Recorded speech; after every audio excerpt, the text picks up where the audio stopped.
নমস্কার সকলকে। আজকে আমরা পশ্চিমবঙ্গের একটি গুরুত্বপূর্ণ জেলা বীরভূম জেলা সম্পর্কে জানব। তো চলুন শুরু করি। প্রথমে আমরা নামকরণ সম্পর্কে জানব। বীরভূমকে রাঙামাটির দেশ বলা হয়। এই বীরভূম শব্দটির উৎপত্তি নিয়ে একাধিক মতবাদ রয়েছে। প্রথম মতবাদটি হল বীরভূম নামটির সম্ভাব্য উৎস বীরভূমি শব্দ থেকে, যার অর্থ বীরের দেশ। দ্বিতীয় মতবাদটি হল বাগদি রাজা বীরমল্লের নাম অনুসারে এই জেলার নামকরণ করা হয়েছে। এছাড়া সাঁওতালি ভাষায় বীর শব্দের অর্থ বন, অর্থাৎ বীরভূম শব্দের অপর নাম বনভূমি হওয়ার সম্ভাবনাও রয়েছে। নেক্সট আমরা ইতিহাস সম্পর্কে জানব। বীরভূম জেলার ইতিহাসের মূল পর্যায়গুলি আমরা তিনটা ভাগে ভাগ করব: প্রাচীন যুগ, মধ্যযুগ এবং আধুনিক যুগ। প্রাচীন যুগে পাণ্ডু রাজার বিভিন্ন ঢিপির সমসাময়িক তাম্রপ্রস্তর যুগে নিদর্শন পাওয়া গেছে। এছাড়া জৈন গ্রন্থ আচারাঙ্গ সূত্র অনুযায়ী মহাবীর এখানে এসেছিলেন। তখন এখানকার নাম ছিল বজ্রভূমি। এছাড়া মৌর্য, গুপ্ত, শশাঙ্ক, পাল, সেন রাজাদের অধীনেও এই অঞ্চল অনেক দিন ধরেই ছিল। এরপর মধ্যযুগ। ১৩ শতাব্দীর মুসলিম শাসক শুরু হলেও পশ্চিমে বীর রাজবংশীয় হিন্দু রাজাদের প্রাধান্য ছিল। এছাড়া এখানকার লখনৌর সেই সময়ের একটি গুরুত্বপূর্ণ সীমান্ত চৌকি বা প্রশাসনিক কেন্দ্র ছিল। বীরভূমকে কামকুটি বলা হতো। এখানে তারাপীঠ ও বক্রেশ্বরের মতো শক্তিপীঠ গড়ে ওঠে। এরপর আধুনিক যুগ। ১৭৮৭ সালে ব্রিটিশ আমলে বীরভূম একটি স্বতন্ত্র জেলা হিসেবে আত্মপ্রকাশ করে।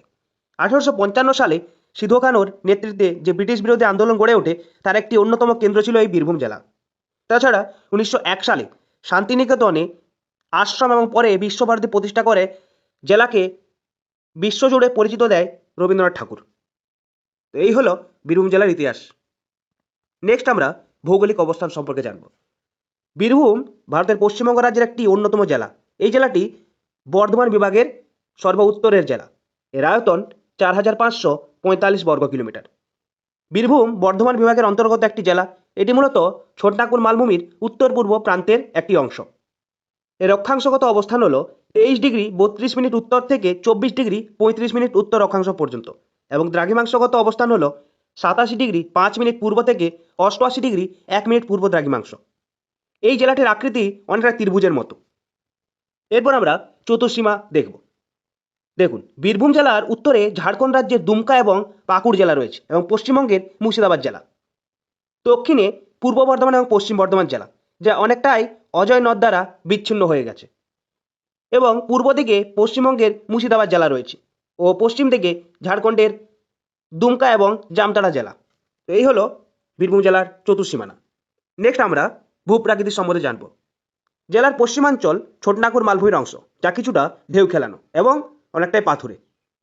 কিন্তু তার বিপরীতে পূর্বাঞ্চল অনেকটাই সমভূমি এবং পলি গঠিত। বীরভূম জেলার জলবায়ু অনেকটাই শুষ্ক এবং চরম প্রকৃতির। পূর্বাংশের জলবায়ু অপেক্ষাকৃত মৃদু প্রকৃতির। গ্রীষ্মকালে তাপমাত্রা 40°C উপরে পৌঁছে যায়, আবার শীতকালে 10° নিচে নেমে যায়। এই জেলার বার্ষিক বৃষ্টিপাতের পরিমাণ 1430.5 মিলিমিটার। বীরভূম জেলার মৃত্তিকা প্রধানত ল্যাটেরাইট বা লাল প্রকৃতির। এই মাটি লোহার পরিমাণ বেশি থাকে। আবার পূর্বাংশে দোআঁশ এবং এঁটেল মাটি অধিকতর দেখা যায়। এরপর আমরা বনভূমি সম্পর্কে ও বন্যপ্রাণী সম্পর্কে জানব। দেখুন, জেলার মোট আয়তনের প্রায় 3 থেকে 4% বনভূমি। প্রধানত শাল, পিয়াল, মহুয়া, পলাশ, সোনাঝুরি এইসব গাছ দেখা যায়। বীরভূম জেলায় বেশি হনুমান, বুনো শুয়োর এবং নেকড়ে দেখা যায়। এছাড়া ঝাড়খণ্ড থেকে মাঝে মাঝে হাতির পাল এসে ফসলের ক্ষতি করে। তাছাড়া তিতির, বাজ, কোকিল, ফিঙে এবং নানা পরিযায়ী পাখি এই জেলার বিভিন্ন অংশে দেখা যায়। এছাড়া বল্লভপুর অরণ্য রয়েছে, যা একটি অভয়ারণ্য। এটি 1977 সালে অভয়ারণ্য নামে তকমা পেয়েছে। শান্তিনিকেতনের কাছেই এটি গড়ে উঠেছে। এই অভয়ারণ্যে মূলত কৃষ্ণমৃগ এবং চিতল হরিণের দেখা পাওয়া যায়। নেক্সট হলো নদ নদী। বীরভূমের প্রধান নদীগুলো মূলত পশ্চিম থেকে পূর্বে প্রবাহিত হয়ে ভাগীরথীতে মিশেছে। প্রধান নদী ময়ূরাক্ষী। সিউড়ির কাছে এই নদীর উপর তিলপাড়া ব্যারেজ অবস্থিত। এর উৎস ঝাড়খণ্ডের ত্রিকুট পাহাড় এবং মুর্শিদাবাদের কাছে ভাগীরথী নদীতে মিশেছে। এর প্রধান উপনদীগুলি হল পুষ্করণী, পুসরো এবং ভেরি। এরপর অজয় নদ। এটি বীরভূম এবং বর্ধমান জেলার প্রাকৃতিক সীমানা। ঝাড়খণ্ডের মুঙ্গেরের চাকা পাহাড় থেকে উৎপন্ন হয়ে কাটোয়ার কাছে ভাগীরথ নদীতে মিশেছে। এর উপনদীগুলি হলো হিংলা, কুনুর এবং পাখরু। এরপর কোপাই নদী। শান্তিনিকেতনের পাশ দিয়ে প্রবাহিত এই নদীটি রবীন্দ্রনাথ ঠাকুরের কবিতায় অমর হয়ে আছে। এটি ঝাড়খণ্ডের সাঁওতাল পরগনা থেকে উৎপন্ন হয়ে বক্রেশ্বরের সাথে মিলিত হয়ে কুয়ে নদী তৈরি করেছে। নেক্সট হলো বক্রেশ্বর নদী। এটি ঝাড়খণ্ডের সাঁওতাল পরগনা থেকে উৎপন্ন হয়ে কোপাই নদীর সাথে মিলিত হয়েছে। এছাড়া রয়েছে ব্রাহ্মণী নদী, যেটি ঝাড়খণ্ডের দুধনীল পাহাড় থেকে উৎপন্ন হয়ে মুর্শিদাবাদের কাছে ভাগীরথী নদীতে মিশেছে। এর একটি উপনদী হলো গ্যামারি। এরপর রয়েছে দ্বারকা নদী, যেটি ঝাড়খণ্ডের সাঁওতাল পরগনা থেকে উৎপন্ন হয়ে ভাগীরথী নদীতে মিলিত হয়েছে। তো এই হলো বীরভূম জেলার কয়েকটি নদ নদী। নেক্সট আমরা জনপরিসংখ্যান সম্পর্কে জানবো।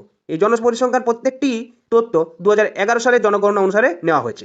মোট জনসংখ্যা 35,02,404 জন, জনঘনত্ব 770 জন প্রতি বর্গ কিলোমিটারে। লিঙ্গানুপাত 956 জন মহিলা প্রতি 1000 জন পুরুষের উপস্থিতি রয়েছে। এই জেলার প্রধান ভাষা হলো বাংলা। এছাড়াও সাঁওতাল, কোড়া, মোহালি, ওরাও ইত্যাদি উপজাতি এই জেলায় বাস করে থাকে। নেক্সট হলো প্রশাসনিক কাঠামো। বীরভূম জেলা সদর হলো সিউড়ি। এই জেলার 3টি মহকুমায় বিভক্ত: সিউড়ি সদর, বোলপুর ও রামপুরহাট। মোট ব্লকের সংখ্যা 19টি, যা আপনারা স্ক্রিনে দেখতে পাচ্ছেন। মোট থানা হলো 27টি। গ্রাম পঞ্চায়েতের সংখ্যা 167টি এবং গ্রামের সংখ্যা 2456টি। পৌরসভা রয়েছে 6টি: সিউড়ি, বোলপুর, রামপুরহাট, সাঁইতিয়া, দুবরাজপুর ও নলহাটি। এছাড়া প্রধান শহরগুলি হলো সিউড়ি, বোলপুর, রামপুরহাট, সাঁইতিয়া। বিধানসভা কেন্দ্র রয়েছে 11টি, যা আপনারা স্ক্রিনে দেখতে পাচ্ছেন। এরপর লোকসভা কেন্দ্র রয়েছে 2টি: বীরভূম আর বোলপুর। বীরভূম লোকসভার যে সাংসদ তিনি হলেন শ্রীমতী শতাব্দী রায়, যিনি তৃণমূল কংগ্রেসের অন্তর্গত, এবং বোলপুর লোকসভার সাংসদ হলেন শ্রী অমিত কুমার মাল, তিনিও তৃণমূল কংগ্রেসের মেম্বার। এরপর আমরা শিক্ষা ব্যবস্থা সম্পর্কে জানব। দেখুন, 2011 সালের জনগণনা এবং জনপরিসংখ্যান অনুসারে বীরভূম জেলার শিক্ষার হার 70.9%। বীরভূম জেলার শিক্ষা ব্যবস্থা বেশ উন্নত। এখানে উল্লেখযোগ্য কয়েকটি বিদ্যালয় হলো পাঠ ভবন ও শিক্ষা ভবন, যেটি শান্তিনিকেতনের বিশ্বভারতী আশ্রমে অবস্থিত; সিউড়ি বেনিমাধব ইনস্টিটিউশন, যেটি জেলার একটি সুপরিচিত প্রাচীন স্কুল। কয়েকটি সুপরিচিত মহাবিদ্যালয় হলো সিউড়ি বিদ্যাসাগর কলেজ, জেলার অন্যতম প্রাচীন এবং প্রধান কলেজ, যেটি সিউড়িতে অবস্থিত; বোলপুর কলেজ, যেটি বোলপুর শহরের প্রধান উচ্চশিক্ষা কেন্দ্র; এছাড়া হেতমপুর কৃষ্ণচন্দ্র কলেজ, যেটি হেতমপুর রাজবাড়ির স্থাপত্যে ঘেরা দুবরাজপুরের বিখ্যাত কলেজ।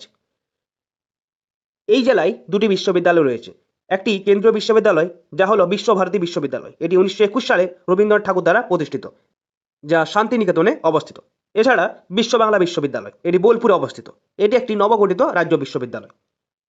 এই বিশ্ববিদ্যালয় ছাড়াও কয়েকটি প্রযুক্তি এবং পেশাদার শিক্ষা প্রতিষ্ঠান রয়েছে, যেমন Birbhum institute of engineering and technology, BEd, যেটি সিউড়িতে অবস্থিত; Mallarpur training institute of technology, এটি একটি কারিগরি শিক্ষা প্রতিষ্ঠান; রামপুরহাট সরকারি মেডিকেল কলেজ অ্যান্ড হাসপাতাল; শ্রীনিকেতন পল্লী শিক্ষা ভবন, যেটি বিশ্বভারতী অন্তর্গত একটি কৃষি বিজ্ঞান কলেজ; এছাড়া পল্লী সংগঠন বিভাগ, শর্ট ফর্মে পিএসবি, এটি গ্রামীণ পুনর্গঠন এবং সমাজসেবামূলক শিক্ষার জন্য বিখ্যাত। তো এই হলো বীরভূম জেলার কয়েকটি বিখ্যাত শিক্ষা প্রতিষ্ঠান। নেক্সট আমরা স্বাস্থ্য পরিষেবা সম্পর্কে জানবো। দেখুন, বীরভূম জেলার স্বাস্থ্য ব্যবস্থা মূলত সরকারি হাসপাতাল, গ্রামীণ স্বাস্থ্যকেন্দ্র এবং আধুনিক মেডিকেল কলেজের উপর ভিত্তি করে গড়ে উঠেছে।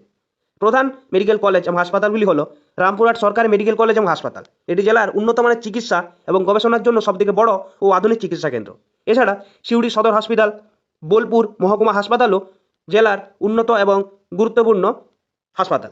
এছাড়া অন্যান্য গুরুত্বপূর্ণ হাসপাতালও রয়েছে সাঁইতিয়া স্টেট জেনারেল হসপিটাল ও নলহাটি ব্লক হাসপাতাল। শান্তিনিকেতনে বিশ্বভারতীর নিজস্ব চিকিৎসা কেন্দ্র পিয়ারসন মেমোরিয়াল হাসপাতালও রয়েছে।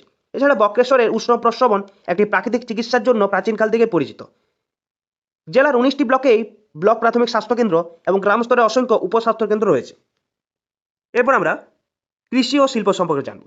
দেখুন, কৃষি বীরভূম মূলতভাবে একটি কৃষি নির্ভর জেলা। এই জেলার আদিবাসীদের 75% কৃষিকাজ করে। সেচ পরিষেবা সুনিশ্চিত করার জন্য এই জেলায় মোট 5টি বাঁধ গড়ে তোলা হয়েছে। তাছাড়া জেলায় 13টি হিমঘরও আছে। জেলার প্রধান কয়েকটি খাদ্য ফসল হল চাল, গম, আলু, আখ ইত্যাদি। এরপর শিল্প। বীরভূমের অন্যতম প্রধান শিল্পগুলি হল কৃষিভিত্তিক শিল্প সমূহ। এছাড়া সুতি ও রেশম চাষ এবং বয়ন শিল্প, কাষ্ঠ শিল্প ও চারুশিল্প কলা, তাছাড়া চাল ও তৈলবীজ মিল, লাক্ষা শিল্প, ধাতু ও মৃৎশিল্প। শ্রীনিকেতন দুগ্ধ এবং কাষ্ঠ শিল্পের জন্য বিখ্যাত। এছাড়া বীরভূমের মোহাম্মদ বাজার এবং পাঁচমি এলাকা অঞ্চলে এশিয়ার অন্যতম বৃহত্তম পাথর শিল্পাঞ্চল গড়ে উঠেছে। শান্তিনিকেতনে চামড়া কাজ এবং কাঁথা স্টিচ ও মাটির গয়না বিশ্ববিখ্যাত। এছাড়া বক্রেশ্বর একটি তাপবিদ্যুৎ কেন্দ্রও রয়েছে। এরপর আমরা সংস্কৃতি এবং উৎসব সম্পর্কে জানব। দেখুন, বীরভূম জেলা বাউল গানের জন্য খুবই বিখ্যাত এবং বাউল গানের পীঠস্থান বলা যায়। এছাড়াও বীরভূম জেলায় কবিগান, যাত্রা, আলকাপের মতো লোক বিনোদন প্রায়ই লক্ষ্য করা যায়। এছাড়া জয়দেব কেঁদুলি মেলাও এই জেলার একটি অন্যতম উৎসব এবং মেলা। তাছাড়া পৌষ মেলা, বসন্ত উৎসব, শিবের গাজন এগুলিও এই জেলার সংস্কৃতি এবং উৎসবের একটি অনন্য অংশ। এছাড়া এই জেলায় 5টি সতীপীঠ দেখা যায়, যেগুলি হলো তারাপীঠ, বক্রেশ্বর, কঙ্কালীতলা, নলহাটি এবং অট্টহাস। এটি এই জেলার পর্যটনের ক্ষেত্রে একটি বড় আকর্ষণ। এরপর আমরা দর্শনীয় স্থান ও পর্যটন সম্পর্কে জানব। বীরভূম পর্যটনের খনি বলা যেতে পারে। এখানে অবস্থিত শান্তিনিকেতন বিশ্বভারতী ও পৌষ মেলার জন্য খুবই বিখ্যাত। তাছাড়া বক্রেশ্বর উৎসব প্রশ্নবন এবং সতীপীঠ ও মহাদেবের মন্দিরের জন্য খুবই আকর্ষণীয় একটি জায়গা। এছাড়া মাসাঞ্জোর ও তিলপাড়া ড্যাম ময়ূরাক্ষী নদীর উপর অবস্থিত সুন্দর পর্যটন কেন্দ্র। এছাড়া এই জেলায় রয়েছে তারাপীঠ, অন্যতম প্রধান শক্তিপীঠ এবং সাধক বামাখ্যাপার সাধনস্থল। তাছাড়া কঙ্কালীতলা অন্যতম একটি সতীপীঠ এবং সুরল এবং নানুরের পুরনো মন্দিরগুলি, যেখানে টেরাকোটা বা পোড়ামাটির ভাস্কর্য এই অঞ্চলকে বিশ্ববিখ্যাত এবং সুপরিচিত করে তুলেছে। নেক্সট হলো আমাদের বিশেষ ব্যক্তিত্ব। প্রথমেই চণ্ডীদাস, যিনি নানুরে জন্মগ্রহণ করেন এবং 14শ শতাব্দীর বিশিষ্ট কবি পদাবলিকার। এরপর রয়েছে রবীন্দ্রনাথ ঠাকুর। ইনি এই জেলায় জন্মগ্রহণ না করলেও রবীন্দ্রনাথ ঠাকুর নিজের জীবনের অধিকাংশ সময় বীরভূম জেলার শান্তিনিকেতনে কাটিয়েছেন এবং বিশ্বভারতী যে বিশ্ববিদ্যালয় তার প্রতিষ্ঠা করেছেন। এরপর রয়েছে অমর্ত্য সেন, যিনি অর্থনীতিবিদ এবং নোবেল জয়ী। অমর্ত্য সেন শান্তিনিকেতনে জন্মগ্রহণ করেছেন। এছাড়া প্রখ্যাত বাংলা সাহিত্যিক তারাশঙ্কর বন্দ্যোপাধ্যায়ও বীরভূম জেলার লাভপুর অঞ্চলে জন্মগ্রহণ করেছেন এবং ভারতের প্রাক্তন রাষ্ট্রপতি প্রণব মুখোপাধ্যায়ও এই জেলারই বাসিন্দা ছিলেন এবং তিনি মিরাটি গ্রামে জন্মগ্রহণ করেছিলেন। এবং অন্তিম ব্যক্তি হলেন বাসুদেব দাস বাউল, যিনি আন্তর্জাতিকভাবে বাউল সঙ্গীত পরিবেশনের জন্য খুবই বিখ্যাত। তিনি একতারা, দোতারা, খমক ইত্যাদি বাজাতে পারেন। তো এই হলো আজকের বীরভূম জেলার সংক্ষিপ্ত এবং সম্পূর্ণ পরিচয়। যদি ভিডিওটা ভালো লাগে অবশ্যই লাইক, বন্ধুদের সাথে শেয়ার করবেন এবং চ্যানেলটি সাবস্ক্রাইব করে রাখবেন পরবর্তী ভিডিওগুলো যাতে সহজে আপনাদের কাছে পৌঁছে যায়।